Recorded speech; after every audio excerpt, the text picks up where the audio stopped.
नमस्कार दोस्तों, भगवान शिव से जुड़ी कुछ अनकही कहानी।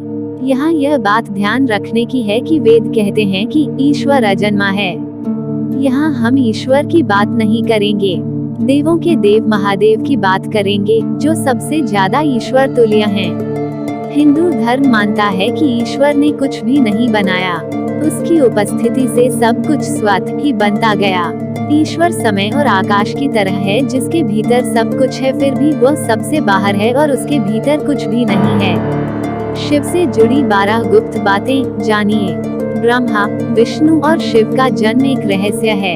तीनों के जन्म की कथाएं वेद और पुराणों में अलग अलग हैं। उनके अलग अलग होने का कारण यह है कि जो शिव को मानते हैं वे शिव को ही केंद्र में रखकर अपना दर्शन करते हैं, और जो विष्णु को मानते हैं वे विष्णु को केंद्र में रखते हैं। लेकिन सभी पुराण इस बात पर तो सहमत हैं कि शिव ने ब्रह्मा के पुत्र दक्ष की पुत्री सती और विष्णु ने ब्रह्मा के पुत्र भृगु की पुत्री लक्ष्मी से विवाह किया था। ऐसे में सभी तरह की अलंकारिक और श्रृंगारिक कथाओं के रहस्य को समझना जरूरी है। अगले पन्ने पर भगवान शिव का जन्म कैसे हुआ। अलग अलग पुराणों में भगवान शिव और विष्णु के जन्म के विषय में कई कथाएं प्रचलित हैं। शिव पुराण के अनुसार भगवान शिव को स्वयंभू माना गया है, जबकि विष्णु पुराण के अनुसार भगवान विष्णु स्वयंभू हैं। शिव पुराण के अनुसार एक बार जब भगवान शिव अपने टखने पर अमृत मल रहे थे, तब उससे भगवान विष्णु पैदा हुए, जबकि विष्णु पुराण के अनुसार ब्रह्मा भगवान विष्णु की नाभि कमल से पैदा हुए, जबकि शिव भगवान विष्णु के माथे के तेज से उत्पन्न हुए बताए गए हैं। विष्णु पुराण के अनुसार माथे के तेज से उत्पन्न होने के कारण ही शिव हमेशा योग मुद्रा में रहते हैं। शिव के जन्म की कहानी हर कोई जानना चाहता है। श्रीमद् भागवत के अनुसार एक बार जब भगवान विष्णु और ब्रह्मा अहंकार से अभिभूत हो स्वयं को श्रेष्ठ बताते हुए लड़ रहे थे, तब एक जलते हुए खंभे, जिसका कोई भी और छोर ब्रह्मा या विष्णु नहीं समझ पाए, से भगवान शिव प्रकट हुए। शिव का बालरूप अगले पन्ने पर। यदि किसी का बचपन है तो निश्चित ही जन्म भी होगा और अंत भी। विष्णु पुराण में शिव के बालरूप का वर्णन मिलता है। इसके अनुसार ब्रह्मा को एक बच्चे की जरूरत थी। उन्होंने इसके लिए तपस्या की। तब अचानक उनकी गोद में रोते हुए बालक शिव प्रकट हुए। ब्रह्मा ने बच्चे से रोने का कारण पूछा तो उसने बड़ी मासूमियत से जवाब दिया कि उसका नाम ब्रह्मा नहीं है, इसलिए वह रो रहा है। तब ब्रह्मा ने शिव का नाम रुद्र रखा, जिसका अर्थ होता है रोने वाला। शिव तब भी चुप नहीं हुए, इसलिए ब्रह्मा ने उन्हें दूसरा नाम दिया, पर शिव को वह नाम पसंद नहीं आया और वे फिर भी चुप नहीं हुए। इस तरह शिव को चुप कराने के लिए ब्रह्मा ने 8 नाम दिए और शिव 8 नामों रुद्र, शर्व, भाव, उग्र, भीम, पशुपति, ईशान और महादेव से जाने गए। शिव पुराण के अनुसार ये नाम पृथ्वी पर लिखे गए थे। अगले पन्ने पर ऐसे प्रकट हुए शिव जी। शिव के इस प्रकार ब्रह्मा पुत्र के रूप में जन्म लेने के पीछे भी विष्णु पुराण की एक पौराणिक कथा है। इसके अनुसार जब धरती, आकाश, पाताल समेत पूरा ब्रह्मांड जलमग्न था, तब ब्रह्मा, विष्णु और महेश शिव के सिवा कोई भी देव या प्राणी नहीं था। तब केवल विष्णु ही जल सतह पर अपने शेषनाग पर लेटे नजर आ रहे थे। तब उनकी नाभि से कमल नाल पर ब्रह्मा जी प्रकट हुए। ब्रह्मा विष्णु जब सृष्टि के संबंध में बातें कर रहे थे तो शिव जी प्रकट हुए। ब्रह्मा ने उन्हें पहचानने से इनकार कर दिया। तब शिव के रोज जाने के भय से भगवान विष्णु ने दिव्य दृष्टि प्रदान कर ब्रह्मा को शिव की याद दिलाई। ब्रह्मा को अपनी गलती का एहसास हुआ और शिव से क्षमा मांगते हुए उन्होंने उनसे अपने पुत्र रूप में पैदा होने का आशीर्वाद मांगा। शिव ने ब्रह्मा की प्रार्थना स्वीकार करते हुए उन्हें यह आशीर्वाद प्रदान किया। कालांतर में विष्णु के कान के मैल से पैदा हुए मधुकैटभ राक्षसों के वध के बाद जब ब्रह्मा ने सृष्टि की रचना शुरू की तो उन्हें एक बच्चे की जरूरत पड़ी और तब उन्हें भगवान शिव का आशीर्वाद ध्यान आया। अतः ब्रह्मा ने तपस्या की और बालक शिव बच्चे के रूप में उनकी गोद में प्रकट हुए। अगले पन्ने पर शिव जी का पहला अवतार कौन, जानिए। भगवान शिव का विवाह ब्रह्मा के पुत्र दक्ष की पुत्री सती से हुआ था।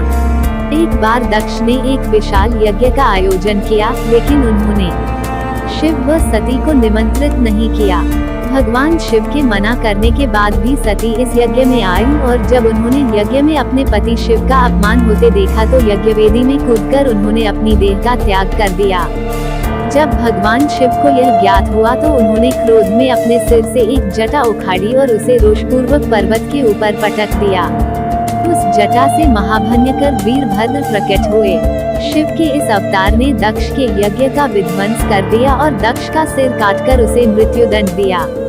बाद में देवताओं के अनुरोध करने पर भगवान शिव ने दक्ष के सिर पर बकरे का मुंह लगाकर उसे पुनः जीवित कर दिया। वीरभद्र के अलावा शिव के 18 और अवतार हुए हैं, जिनके नाम इस प्रकार हैं: पिप्पलाद, नंदी, भैरव, अश्वत्थामा, शर्भावतार, गृहपति, दुर्वासा, हनुमान, वृषभ, यतिनाथ, कृष्ण दर्शन, अवधूत, भिक्षुवर्या, सुरेश्वर, किरात, सुनक नर्तक, ब्रह्मचारी और यक्ष। जानिए कहाँ घटी थी अनादि और अनंत अग्नि स्तंभ की घटना। इस संदर्भ में एक कथा है कि एक बार ब्रह्मा और विष्णु में श्रेष्ठता को लेकर विवाद होने लगा। दोनों निर्णय के लिए भगवान शिव के पास गए। विवाद का हल निकालने के लिए भगवान शिव साकार से निराकार रूप में प्रकट हुए। शिव का निराकार रूप अग्नि स्तंभ के रूप में नजर आ रहा था। ब्रह्मा और विष्णु दोनों इसके आदि और अंत का पता लगाने के लिए चल पड़े। कई युग बीत गए, लेकिन इसके आदि और अंत का पता नहीं लगा। जिस स्थान पर यह घटना हुई वह अरुणाचल के नाम से जाना जाता है। ब्रह्मा और विष्णु को अपनी भूल का एहसास हुआ। भगवान शिव साकार रूप में प्रकट हुए और कहा कि आप दोनों ही बराबर हैं। इसके बाद शिव ने कहा कि पृथ्वी पर अपने ब्रह्म रूप का बोध कराने के लिए मैं लिंग रूप में प्रकट हुआ, इसलिए अब पृथ्वी पर इसी रूप में मेरे परम ब्रह्म रूप की पूजा होगी। इसकी पूजा से मनुष्य को भोग और मोक्ष की प्राप्ति हो सकेगी। अगले पन्ने पर जानिए शिव, सदाशिव, महेश और भैरव का अंतर। सबसे पहले रुद्र हुए। उन्हीं रुद्र का एक अवतार महेश का है। उन्हीं महेश को महादेव और शंकर कहते हैं। वे शिव अर्थात ब्रह्म के समान होने के कारण शिव कहलाए। हालांकि शिव उनका नाम नहीं है। रुद्रावतार में से एक भैरव है। शिव से भी बढ़कर सदाशिव की महिमा का वर्णन पुराणों में मिलता है। ब्रह्मा, विष्णु और महेश का पिता कौन, जानिए संपूर्ण जानकारी। सदाशिव को ब्रह्मा, विष्णु और महेश आदि का पिता माना गया है। सदाशिव की शक्ति को प्रधान प्रकृति कहा गया है, जो बाद में अम्बा नाम से प्रसिद्ध हुई। वह शक्ति अंबिका, पार्वती या सती नहीं कही गई है। उसको प्रकृति, सर्वेश्वरी, त्रिदेव जननी ब्रह्मा, विष्णु और महेश की माता, नित्या और मूल कारण भी कहते हैं। सदाशिव द्वारा प्रकट की गई उस शक्ति की 8 भुजाएं हैं। पराशक्ति जगत जननी वह देवी नाना प्रकार की गतियों से संपन्न है और अनेक प्रकार के अस्त्र शक्ति धारण करती हैं। पहले शिव थे रुद्र। वैदिक काल के रुद्र और उनके अन्य स्वरूप तथा जीवन दर्शन को पुराणों में विस्तार मिला। वेद जिन्हें रुद्र कहते हैं, पुराण उन्हें शंकर और महेश कहते हैं। वराह काल के पूर्व के कालों में भी शिव थे। उन कालों की शिव की गाथा अलग है। देवों के देव महादेव, देवताओं की दैत्यों से प्रतिस्पर्धा चलती रहती थी। ऐसे में जब भी देवताओं पर घोर संकट आता था तो वे सभी देवाधिदेव महादेव के पास जाते थे।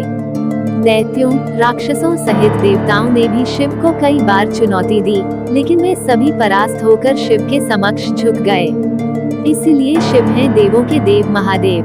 वे दैत्यों, दानवों और भूतों के भी प्रिय भगवान हैं। अगले पन्ने पर जानिए शिव के धर्म और ज्ञान का प्रचार। संपूर्ण धरती पर शिव का ही धर्म प्रचलित है।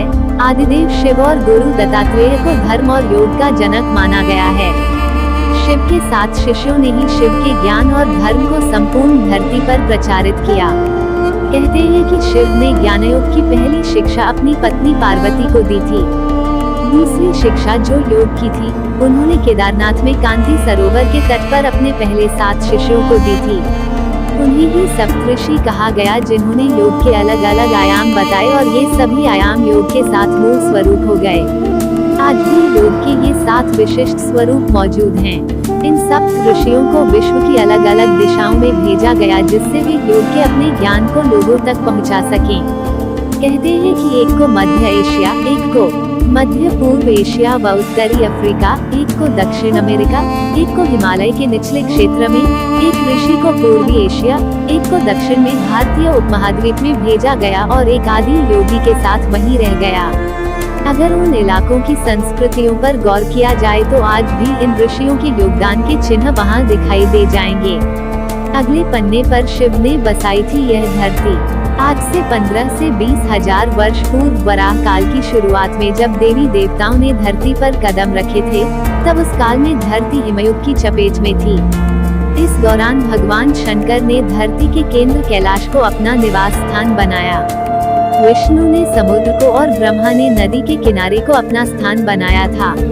पुराण कहते हैं कि जहाँ पर शिव विराजमान है उस पर्वत के ठीक नीचे पाताल लोक है, जो भगवान विष्णु का स्थान है। शिव के आसन के ऊपर वायुमंडल के पार क्रमशः स्वर्गलोक और फिर ब्रह्मा जी का स्थान है, जबकि धरती पर कुछ भी नहीं था। इन तीनों से सब कुछ हो गया। वैज्ञानिकों के अनुसार तिब्बत धरती की सबसे प्राचीन भूमि है और पुरातन काल में इसके चारों ओर समुद्र हुआ करता था। फिर जब समुद्र हटा तो अन्य धरती का प्रकटन हुआ और इस तरह धीरे धीरे जीवन भी फैलता गया। सर्वप्रथम शिव ने ही धरती पर जीवन के प्रचार प्रसार का प्रयास किया, इसलिए उन्हें आदिदेव भी कहा जाता है। आदि का अर्थ प्रारंभ। शिव को आदिनाथ भी कहा जाता है। आदिनाथ होने के कारण उनका एक नाम आदेश भी है। इस आदेश शब्द से ही आदेश शब्द बना है। नाथ साधु जब एक दूसरे से मिलते हैं तो कहते हैं आदेश।